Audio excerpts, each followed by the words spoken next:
2020년 새해를 맞이하는 첫 주일 아침입니다. 여러분 모두의 가정과 삶의 터전 위에 하나님의 은혜가 넘쳐나시기를 축원합니다. 한 해가 지나가고 새해가 온다고 하는 것은 씁쓸하면서도 축복된 일입니다. 씁쓸한 이유는 또 한 살의 나이를 먹기 때문입니다. 제가 지난 정월 초하루 저녁에 어떤 장로님 댁에 초청을 받고 온 가족들과 함께 떡국을 먹는 시간이 있었습니다. 그때 연세가 조금 드신 동생 집사님이 떡국을 한 그릇만 드셨어요. 작은 양이라 한 그릇 더 드셔도 될 것 같아서 한 그릇 더 드십시오 보냈더니 싫대요. 찰떡이랑 약밥이랑 다른 것은 다 드시면서도 떡국은 싫대요. 왜 그런가 물었더니 떡국 한 그릇 더 먹으면 나이 하나 더 먹는 것 같아서 싫다는 것입니다. 여기에 공감하시는 분들은 나이가 들었다는 증거입니다. 저도 남의 일 같지가 않게 들리는 걸 보면 나이가 든 것 같습니다만은, 그럼에도 불구하고 새해가 주어졌다는 것은 축복입니다. 왜냐하면 하나님이 주시는 새로운 변화의 기회가 되기 때문입니다. 혹시 과거에 내가 좀 잘못한 것이 있거나 미흡한 것이 있다고 할지라도 새해에 다시 시작할 수가 있는 것입니다. 그래서 유태인 영화 감독인 스티븐 스필버그가 이런 말을 한 적이 있습니다. 매해마다 우리는 다른 사람이 된다. Every single year we are a different person. 매 새해가 올 때마다 우리가 느끼지 못할지라도 다른 사람으로 변화된다는 것입니다. 오프라 윈프리도 이런 말을 한 적이 있습니다. 새해는 잘못된 것을 고치고 새 출발할 수 있는 또 하나의 기회다. Another chance to get it right. 혹시 잘못된 것이 있더라도 그것을 수정하고 고칠 수 있는 새로운 기회다. 이런 의미에서 과거에 작년에 저희들의 삶이 어땠든지 성공했던 실패했던 잘못한 부분이 있건 누추한 부분이 있건 상관하지 아니하고 우리는 새로운 마음으로 새 출발을 해야 합니다. 그래야지 새해에 하나님이 주시기를 원하시는 진정한 차원의 복을 누릴 수가 있는 것입니다. 지난해 스포츠 뉴스에 재미있는 기사 하나가 난 것을 제가 보았습니다. 자이언 윌리엄슨이라고 하는 대학농구 선수에 대한 스토리였습니다. 지난 2월 달에 대학농구 명문인 듀크 대학과 노스캐롤라이나 대학 사이에 경기가 벌어졌습니다. 두 대학이 워낙 유명한 라이벌 관계이기 때문에 결승전이 아님에도 불구하고 내셔널 TV가 생중계를 했고 암표 값이 2,500불이나 갈 정도로 뜨거운 매치였습니다. 그때 듀크 대학의 선수인 자이언 윌리엄슨이 경기 시작 36초 만에 넘어지고 말았어요. 신고 있던 농구화의 밑창이 터졌기 때문입니다. 그 여파로 무릎 부상까지 입고 게임을 뛰지 못했으며 결국 듀크 대학은 72대 88로 패배하고 말았습니다. 그 농구화의 브랜드 네임이 무엇인지 아십니까? 나이키라고 하는 브랜드 네임이었어요. 이 장면이 전국에 생중계되는 바람에 나이키에 엄청난 파장을 가져왔습니다. 그날 하루 사이에 나이키 주가가 시가총액 11억 불이 날아갔다고 합니다. 1.1 billion dollars. 경쟁사인 퓨마에서는 SNS에 이 영상을 올리면서 시작 36초 만에 터지는 운동화라고 선전하기 시작했습니다. 이 드래프트를 앞둔 윌리엄슨의 입장에서는 낭패가 아닐 수가 없었죠. 그런데 전혀 생각지 않던 반전이 일어났습니다. 이 윌리엄슨이 뉴올리언즈 팀에 지명이 되자 나이키사에서 이 선수를 졸단 패밀리에 영입을 하고 나이키가 자랑하는 마이클 졸단 그 패밀리에 영입을 하고 5년 동안 7,500만 불을 주는 계약을 맺은 것입니다. 이것은 레브론 제임스가 나이키에서 받는 금액보다도 훨씬 많다고 합니다. 나이키로서는 그 신발을 계속 신게 함으로써 이미지를 개선하고자 한 것이겠지만 윌리엄슨에게는 엄청난 대박의 기회가 된 것입니다. 여러분 아마도 신발이 터지고 무릎이 깨지고 쓰러졌을 때는 다 낭패라고 생각을 했을 것입니다. 그러나 그것이 엄청난 대박의 기회가 될 줄 누가 알았겠습니까? 그러므로 인생은 1막만 보아서는 알 수 없습니다. 2막에서 어떤 반전이 기다리고 있는지 알 수 없기 때문이죠. 하나님께서 우리 인생을 다루실 때도 이와 같은 방법으로 다루실 때가 많습니다. 우리가 실패하지만 한 번의 실패가 영원한 실패가 아니라 하나님이 그것을 다시 뒷걸어날 수 있는 기회를 주시는 것입니다. 이와 같은 하나님을 우리는 흔히 God of second chance, 두 번째 기회를 주신 하나님 그렇게 부르죠. 만약 하나님께서 우리의 실수를 파이널라이즈 한다면, 한 번 실수로 끝낸다면 우리 가운데 살아남을 사람 아무도 없습니다. 그런데 하나님은 실패하고 넘어졌는데 또 세컨 찬스를 주시고 또 세컨 찬스를 주셔서 일어날 수 있도록 만들어 주신다는 것입니다. 이런 면에서 여러분과 저의 삶이 인생 제1막에서 설사 실패를 했다고 할지라도 낙심하면 안 됩니다. 하나님이 준비하신 제2막의 축복이 기다리고 있기 때문에, 이런 측면에서 그전 삶이라고 하는 것은 과거의 실패나 잘못에도 불구하고 하나님의 회복하심을 믿고 앞을 향해 전진해 가는 것입니다. 오늘 같이 봉독한 본문에 보시게 되면 하나님께서 이스라엘 백성을 향해 준비하신 제2막의 축복이 어떤 것인가를 오늘 본문이 잘 소개해 주고 있습니다.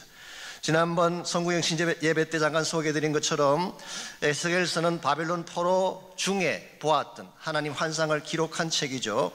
우리가 잘 알고 있는 바처럼 유다 백성이 바벨론 포로로 끌려갈 때 한 번에 끌려간 것이 아니라 세 차례에 걸쳐서 끌려갔습니다. 첫 번째가 BC 605년이죠. 느부갓네살이 예루살렘을 1차 침공했을 때, 그때 다니엘을 비롯한 수많은 유대 청년들이 포로로 잡혀갔습니다. 2차 침공이 BC 597년도에 일어났는데요, 그때는 여호야긴 왕과 에스겔이 잡혀갔습니다. 그리고 3차 침공이 BC 587년이죠. 그때는 예루살렘 성이 함락되어지고 성전이 불타 없어지므로 남한국 유다가 멸망하게 된 케이스입니다. 그러므로 에스겔서라는 이 성경은 2차 포로 때 바벨론에 끌려갔던 에스겔이 이국 땅 바벨론 땅에서 자기 조국의 붕괴를 바라보며 자기 민족의 멸망을 바라보며 기록한 말씀이라고 할 수 있습니다. 그런데 얼마나 그 마음이 착잡하고 절망스럽고 아팠겠습니까? 먼 이국 땅에서 자기 조국이 패망되어지고 그 하나님의 성전이 붕괴되는 것을 보는 그 마음은 이루 말로 표현할 수 없을 정도로 처절했을 것입니다. 그럼에도 불구하고 하나님은 에스겔에게 새로운 환상을 통해서 이 민족이 어떻게 회복되는지를 보여주기를 원하셨어요. 이것이 오늘 본문에 기록된 에스겔 37장에 기록된 에스겔의 환상의 내용입니다.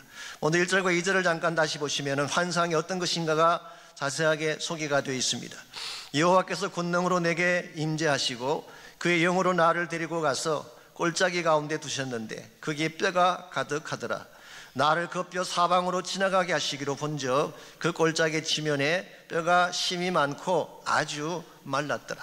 하나님의 영이 에스겔을 골짜기로 인도를 했는데 가보았더니 엄청나게 많은 양의 뼈들이 쌓여 있었습니다. Great many bones, 엄청나게 많은 양의 뼈가 쌓여 있는데 아주 말랐더라. Completely dried out, 생기가 전혀 없는 바짝 말라버린 뼈를 보여주신 것입니다. 왜 하나님께서 에스겔에게 이 환상을 보여주셨을까요? 그것은 바로 이 환상의 실제적인 내용이 이스라엘 민족의 현실인 것을 알게 하기 위함이었어요. 이 뼈의 환상은 당시 이스라엘 민족의 모습이고 이스라엘 민족이 얼마나 말라 비틀어진 생기가 없는 민족인가를 극명하게 보여주신 사건입니다. 그래서 11절 말씀 보시면은 이와 같은 사실 앞에 이스라엘 민족이 절규했던 내용이 11절에 기록되어 있습니다. 또 내게 이르시되 인자야 이 뼈들은 이스라엘 온 족속이라. 그들이 이르기를 우리의 뼈들이 말랐고 우리의 소망이 없어졌으니 우리는 다 멸절되었다 하느니라. 이것은 바로 유다 민족 혹은 이스라엘 민족 자신이 외치는 절규라고 할 수 있습니다. 우리들의 뼈들은 다 말라버렸다. Our bones are dried up. 우리의 뼈는 다 말라버렸다. 우리의 소망은 없어졌다. Our hope is gone. 우리에겐 더 이상 희망이 없다. 우리는 다 멸절되었다. We are cut off. New Living Translation은 좀 재미있게 번역을 했어요. Our nation is finished. 우리 민족은 끝났다는 것입니다. It's all over. 이제는 돌이키지 못할 정도로 끝장나버렸다, 그런 뜻입니다. 여러분, 한때는 그 큰 영광과 권세를 자랑했던 이스라엘 민족인데 어째서 이처럼 처참한 뼈다귀로 전락하고 말았을까요? 솔로몬 시절에 위대한 성전을 건축하고 근동의 모든 은금 부화를 몰고 왔던 그 찬란한 예루살렘 성이 어쩌다가 해골 골짜기로 변하고 말았을까요? 이유는 딱 한 가지입니다. 하나님을 버리고 우상을 선택했기 때문입니다. 아무리 화려한 외모를 갖추고 있어도 아무리 찬란한 능력을 소유하고 있어도 하나님이 떠나가면 마른 뼈에 불과한 것입니다. 교회도 마찬가지입니다. 아무리 건물이 크고 웅장하다고 할지라도, 아무리 사이즈가 크다고 할지라도 그 안에 하나님의 임재가 없다면 껍데기에 불과한 것입니다. 이와 같이 모든 것이 끝나버린 이스라엘 백성, finished, 모든 것이 다 사라져버린, 희망이 다 사라져버린 이스라엘 백성에게 무슨 새로운 소망이 있겠습니까? 그럼에도 불구하고 하나님은 이들을 포기하지 아니하고 이 백성을 향한 제2막의 축복을 준비하고 계셨습니다. 그것이 바로 10절 말씀, 사실은 금년도 저희 교회의 표 구절이기도 하죠. 10절 말씀 보시면은 이에 내가 그 명령대로 대언하였더니 생기가 그들에게 들어가며 그들이 곧 살아나서 일어나 서는데 극히 큰 군대더라. 사실은 뼈였는데요, 마른 뼈였는데 하나님이 이스라엘에게 분부를 하셨어요. 말씀을 선포하게 하셨어요. 그랬더니 뼈들이 서로 연결되어지고 힘줄이 생기고 살이 오르고 가죽이 덮였습니다. 그때에 생기여 사방에서 몰려오라 선포하는 순간 생기가 그 뼈 안에 들어가게 되자 그들이 큰 군대가 되었다. 여러분, 이것은 엄청난 회복의 축복이 아닐 수가 없습니다. 아무짝에도 설명없던 마른 뼈가 하나님의 군대가 된 것, 이거보다 더 위대한 변화가 어디 있겠어요? 이것을 우리는 부흥이라고 부릅니다. 부흥은 revival이죠. 사실 라틴 말에서 온 것입니다. re라고 하는 것은 again, 다시란 뜻이죠. 그리고 vivere라는 라틴 말, 산다는 뜻입니다. to live. 이걸 합쳐놓은 것이 revival, 죽었던 상태가 살아나는 것이 부흥이에요.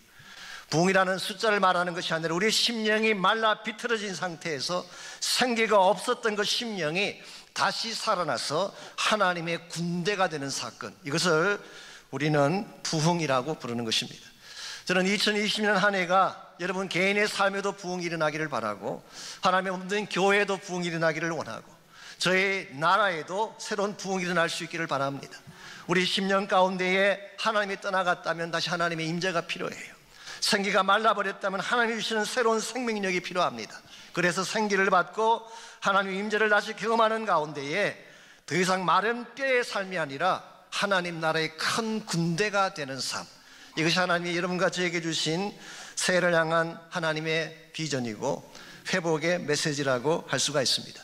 우리가 어떻게 할 때에 마른 뼈의 삶을 청산하고 2020년 한 해 동안에 하나님의 군대같이 생기 있게 호령하며 승리하며 살아갈 수가 있을지, 오늘 본문을 통해서 한 세 가지 참된 하나님의 군대로 일어서는 데 필요한 세 가지 원리를 함께 정리해 보려고 합니다.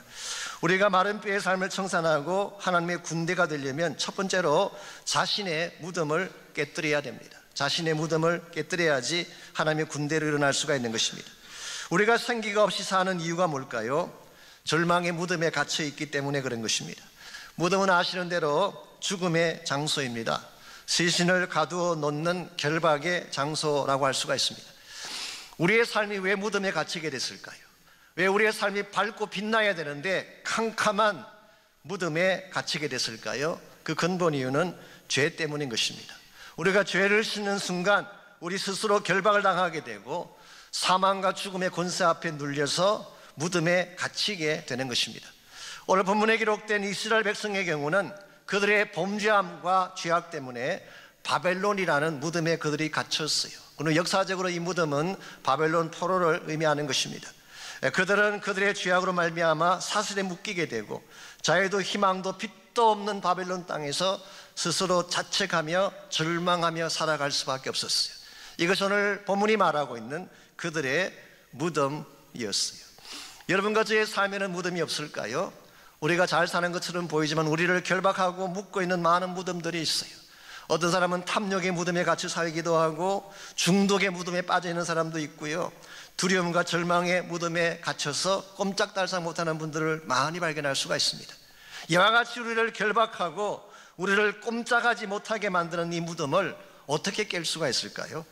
우리 자신의 힘만으로 이 무덤을 깰 수가 있을까요? 절대로 가능하지 않습니다. 12절 말씀 보시면은 이 무덤을 깰 수 있는 근본 능력자가 누구인지를 12절이 소개하고 있습니다. 내가 너희 무덤을 열고 너희로 거기에서 나오게 하리라 말씀하셨어요.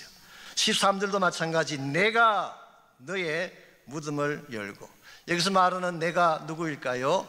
바로 하나님을 말하는 것입니다. 우리 인생의 무덤을 깨뜨리고 결박의 문을 여실 수 있는 분은 오직 한 분, 하나님밖에 없습니다. 그러므로 비록 우리가 연약하고 미약할지라도 이 하나님을 신뢰하고 하나님의 능력을 붙들 때에 우리를 결박한 무덤이 깨어지게 되는 것입니다. 복음서에 의하면은 무덤을 깨뜨리고 사망권세를 깨뜨리고 일어나신 분이 예수님이라고 소개를 하고 있습니다.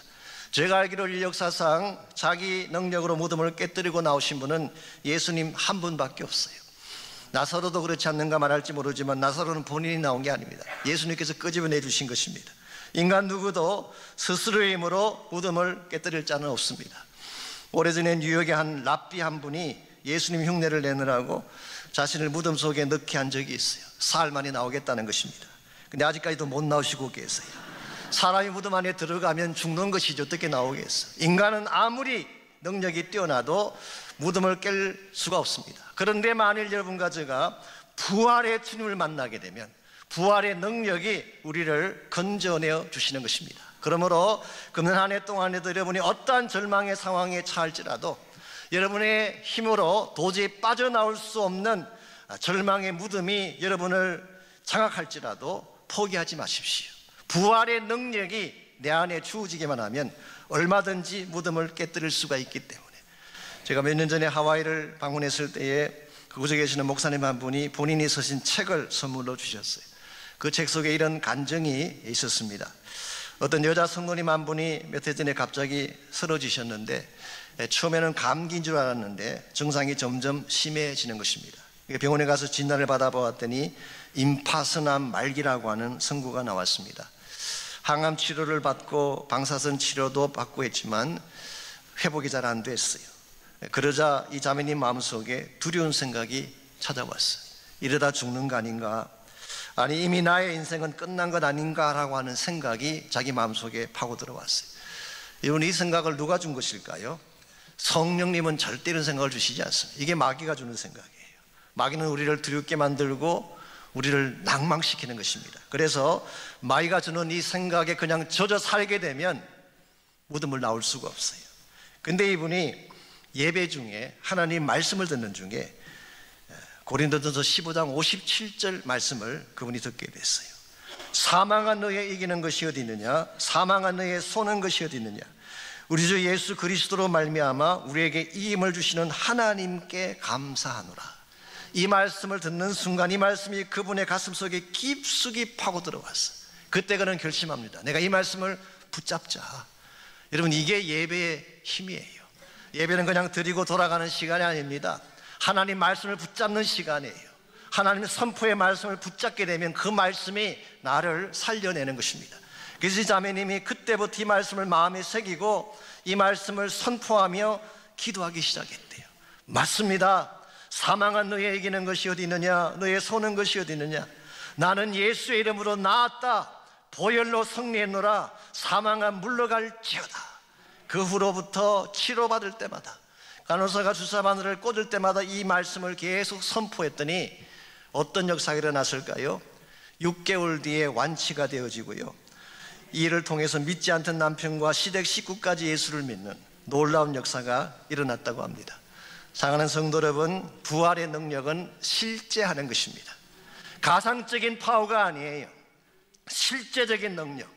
여러분이 어떤 상황이 있을지라도 이 능력을 붙잡기만 하면 절망의 무덤을 깨뜨릴 수 있는 파워가 우리 안에 계신 예수님이 주시는 부활의 능력이에요.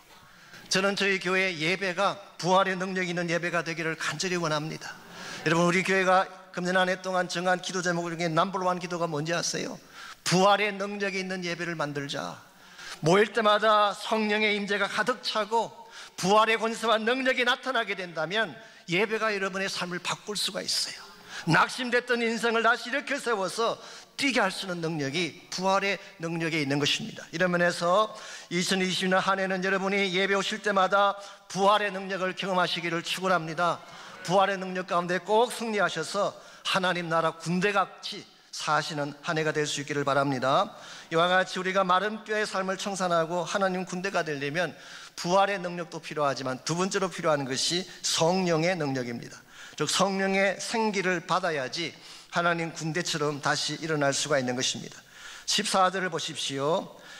내가 또 내 영을 너희 속에 두어 너희가 살아나게 하고 그랬어요. 여기서 말하는 내 영이 무엇을 말할까요? 여호와의 영이신 성령을 말하는 것입니다. 앞서 10절에서는 이것을 생기라고 표현했어요. 생기가 그들에게 들어가매 그랬어요.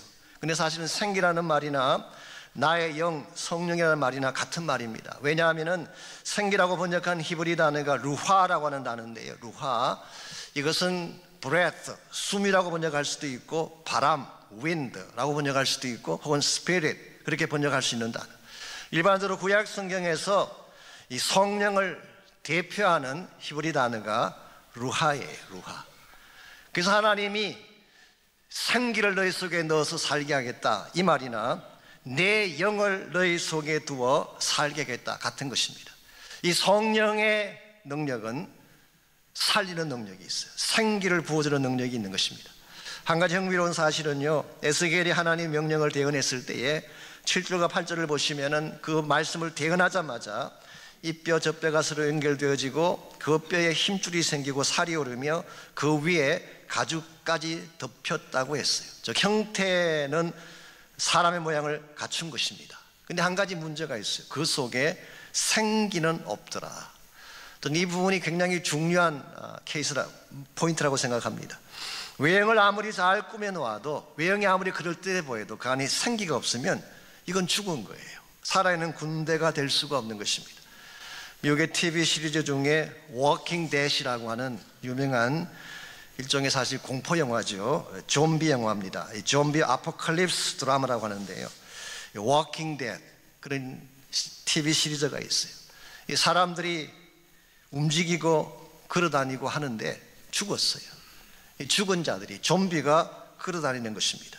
여러분, 그런 자를 만나면 기분이 어떻겠어요? 섬찟하지 않겠어요? 혐오스럽지 않겠어요? 분명히 살아있는데 실제는 죽은 존재들. 오늘 많은 크리스찬들이 혹시 이런 상태에 있지 아니한지, 하나님의 교회가 혹시 이와 같은 상태에 있지 아니한지, 살았다는 이름은 있는데 실상은 죽은 케이스. 분명히 살아있는 것처럼 보여지는데 그 속에는 생기와 생명이 말라버린 워킹 데드, 이와 같이 걸어다니는 시신들이 없을까요? 오늘 본문에 기록된 이스라엘의 모습이 바로 이와 같았어요. 분명히 외형은 국가적인 규모를 갖추고 있고 여러 가지 많은 시스템을 갖추고 있었지만 실상은 생기가 말라버린 죽은 민족. 자, 이와 같이 죽어버린 민족을 살려낼 유일한 길이 뭘까요?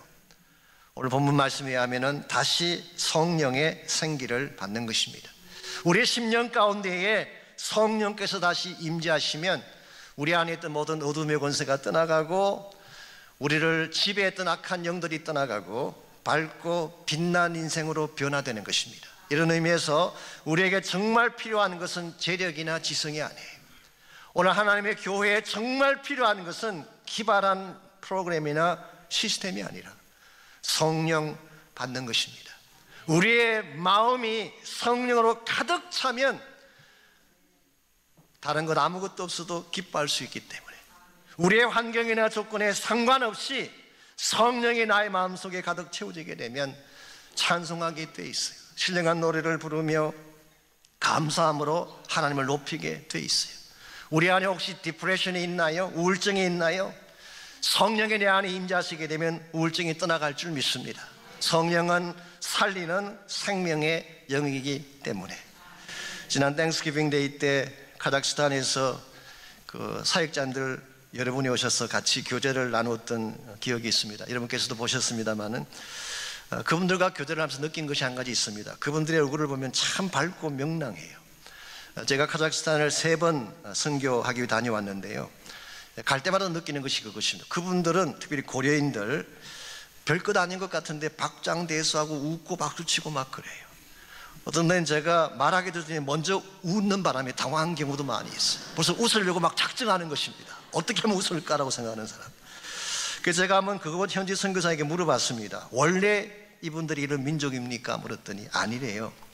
사실은 수백 년간 악한 영에 눌려 살던 민족이라고, 우울증과 두려움으로 밤에 불을 끄고 잠을 잘 수 없을 정도로 불안한 민족이 그들이라고 하셨어요. 그럴 수밖에 없는 것이 이 고려인들이 원래는 시베리아에 살고 있던 조선인입니다. 한국 사람들이에요. 그런데 1937년에서 39년 사이에 스탈린이 이들을 강제 이송을 시켰어요. 한밤중에 허벌판에 내려놓고 거기서 살라고 내버려 두었어요. 여러분, 그 허벌판에 어떻게 살라는 것입니까? 한마디로 버림받은 사람들이에요.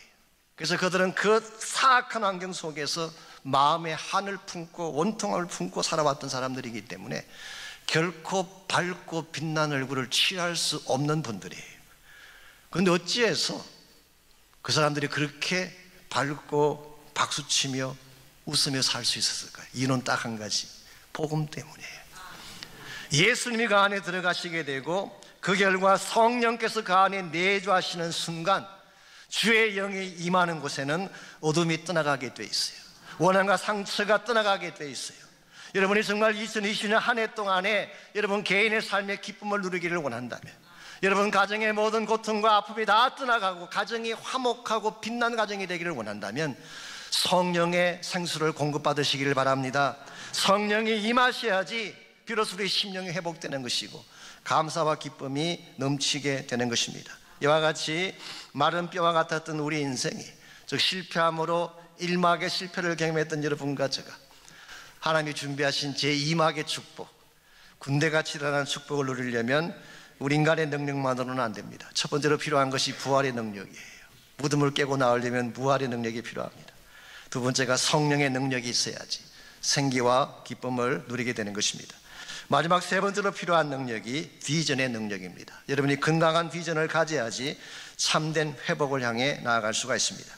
14절 말씀 보십시오. 하나님이 그들을 바벨론의 무덤에서 끄집어내신 후에 어디로 인도하시겠다고 말씀하고 있나요? 내가 또 너희 고국 땅에 두리니 그랬어요. 고국은 그들의 홈 컨트리, 그들이 떠나왔던 땅을 말합니다. 12절에서는 이것을 좀 더 구체적인 단어로 표현해서 이스라엘 땅이라고 그렇게 표현했습니다. 이 땅은 약속의 땅이요, 하나님의 비전이 서린 땅을 의미합니다. 기억하실지 모르지만 하나님이 아브라함에게 언약을 체결하실 때에 큰 민족도 약속하셨지만 또 뭘 약속하셨나요? Promised land, 약속의 땅을 그들에게 주겠다고 하셨어요. 그 땅이 바로 이스라엘 땅입니다. 그러므로 오늘 이 말씀의 1차적인 성취는 바벨론 포로 70년이 끝난 후에 유대인들이 다시 고국 땅으로 귀환할 것을 말한 것이라고 할 수가 있어요. 그러나 이것의 궁극적인 성취는 장차 예수 그리스도를 통해 이루어지게 될 하나님 나라의 회복을 말하는 것입니다. 우리 모두가 살아가야 될 진짜 이유, 내 삶의 전부를 다 걸어다 꺾지 않을 진짜 이유는 킹덤 비전이 되어야 합니다. 하나님 나라 비전이 되어야 해요. 금년 한 해 동안 여러분은 어떤 비전을 가지고 한 해를 사시기를 원하시나요? 단순히 잘 먹고 잘 살기 위한 한 해를 생각한다면 그것은 낭비일 가능성이 많습니다. 또 하나의 허무한 한 해로 끝날 가능성이 많습니다. 왜냐하면 이 땅에서 잘 먹고 잘 사는 것으로서는 남길 열매가 없기 때문에. 우리 인생은 빨리 지나가는 것 아시죠? 인생은 짧은 것입니다. 한 해가 금방 지나간 것처럼 2020년 한 해도 빨리 지나갈 거예요. 낭비할 시간이 없습니다. 헛된 데 투자하기에는 우리 인생이 너무 아까운 것입니다. 그러므로 여러분 한 분 한 분이 2020년을 시작하실 때에 하나님을 향해 뜻을 정하시고 그분이 위에서 부르시는 참된 비전을 향해 나아가시기를 바랍니다. 하나님의 비전을 향해 살아가는 인생만이 아름다운 열매를 남길 수가 있고 하나님의 기쁨이 될 수가 있기 때문에. 영화를 좋아하시는 분들 여기 많이 계시겠습니다만은 여러분 미국의 여자 배우들 가운데 누가 가장 아름답다고 생각하십니까? 연세가 좀 많으신 분들은 리즈 테일러 그럴지 모르겠어요. 조금 연세가 밑인 분들은 올리비아 하세, 혹시 아시나요? 로미오 줄리엣에 나왔던. 요즘 젊은 사람들은 제니퍼 로렌스 같은 여자를 생각할지 모르겠지만 저는 개인적으로 오드리 헵번이 가장 아름답지 않는가. 오드리 헵번 아세요? 저희 집사람보다는 조금 못하지만 우리 와이프는 일단 그레이스풀하잖아요. 우리 와이프는 조금 못하지만 그래도 오드리 헵번의 미모는 참 뛰어납니다. 청초하고 맑아요. 로마의 휴일이나 전쟁과 평화를 보신 분들은 아마 아실 거예요. 그런데 그분이 가진 미모보다 더 아름다운 측면이 있어요.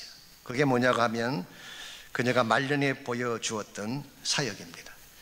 이분은 말년에 영화계에서 은퇴를 한 후에 유니세프라고 하는 어린아이들을 섬기는 그 기관의 홍보대사로 일을 했습니다. 1년에 보수가 얼마인지 아세요? $1. 1년에 일부를 받고 어느 곳이든 굶주림과 병으로 죽어가는 아이가 있는 곳이라면 오드리 헵번은 달려갔어요. 처음에는 사람들이 좀 비아냥거렸습니다. 인기가 떨어지니까 별걸 다 하네, 저러다 말겠지, 지가 아직도 N 공주인 줄 아나 봐, 이런 식의 비아냥이 많았습니다. 그러나 오드리 헵번이 1992년도에 소말리아를 방문하고 거기서 보여준 그 영상이 전 세계 사람들의 마음을 움직였어요.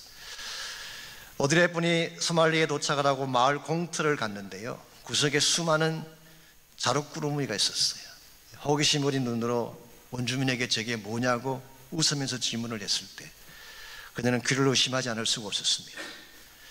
그 자루꾸러미가 아이들의 시체였기 때문에 병들어 죽고 굶들어 죽은 아이들을 자루꾸러미에 넣어서 마을 공터 구석에 쌓아놓은 것입니다.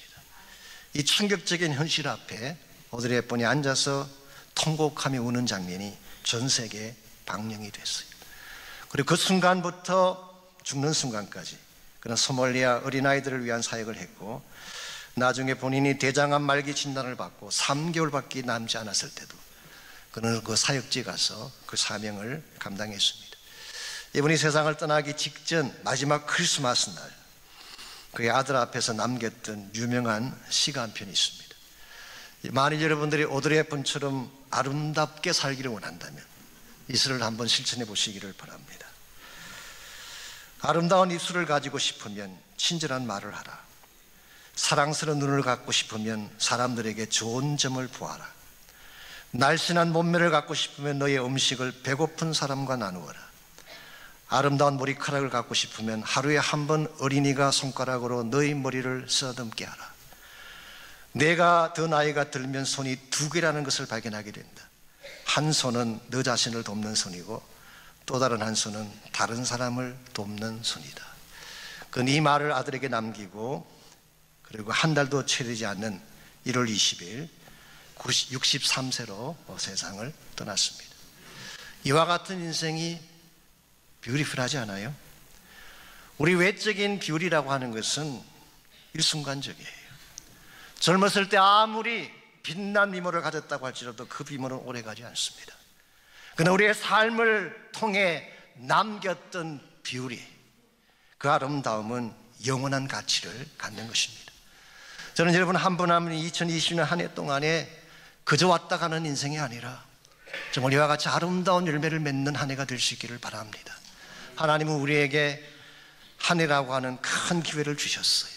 그냥 살라고 주신 것이 아니라 주님의 비전을 이루라고 주신 거예요.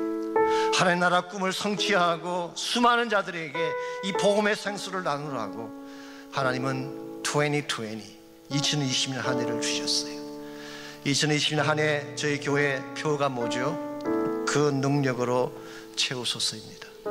우리가 무엇으로 어떤 능력으로 채움받으면 우리 인생이 가장 아름답게 되고 하나님의 군사답게 쓰임받을 수가 있을까요? 첫째는 부활의 능력이 필요합니다.